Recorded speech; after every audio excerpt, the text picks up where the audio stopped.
Hi friends எல்லாருக்கும் வணக்கம். So இன்றைக்கி வந்து டியூஸ்டே டார்கெட் என்னன்னு சொல்லி பார்த்துடலாம். ஸோ கரண்ட் அவர்ஸ் பார்த்தீங்க அப்படின்னா ஜனவரி 21 நீங்கள் இப்போ தான் ஸ்டார்ட் பண்ணுறீங்க அப்படின்னா ஜனவரி 1 ஸ்டார்ட் பண்ணுங்கள்.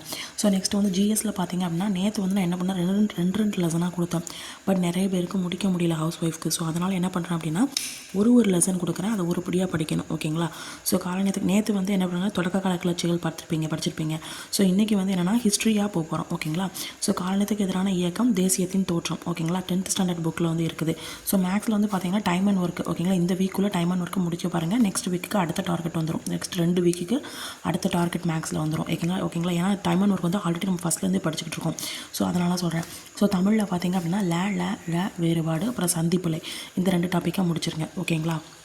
தமிழ் வந்து எப்படின்னா இந்த வாரத்துக்குள்ளே 6 டாப்பிக்கு, அடுத்த வாரத்துக்குள்ளே 6 டாப்பிக்கு, அதுக்கடுத்த வாரம் 6 டாப்பிக்கு, டோட்டல் வந்து 18 டாபிக் வந்து ஃபினிஷ்ட் ஆயிரும். தமிழுக்கு வந்து யூனிட் 1 பிப்ரவரி மாதத்தில் முடிச்சிடலாம். ஜிஎஸ் வந்து 1 by 1 நம்ம போகிறோம். ஏன் அப்படின்னா இதுக்குள்ளே இவ்வளோ முடிக்கணும்னு நினச்சோம் அப்படின்னு வச்சுக்கோங்க, நம்மளால் கண்டிப்பாக முடிக்க முடியாது. ஸோ அதனால் என்ன 1 by 1 உருப்படியாக படிச்சுட்டு போவோம். கரண்ட் அஃபேர்ஸ் வந்து அப்படியே ரெகுலராக 1 by 1 போய்கிட்டு இருக்கட்டும். மேக்ஸ் டாபிக் வந்து கிருஷோபால் வந்து டாபிக் கொடுத்துருக்குறாங்களா, பிப்ரவரி மந்த்துக்கு 2 டாபிக் அந்த மாதிரி போகிறோம். ஓகேங்களா? ஸோ இதுதான் மெத்தடு. ஓகேங்களா?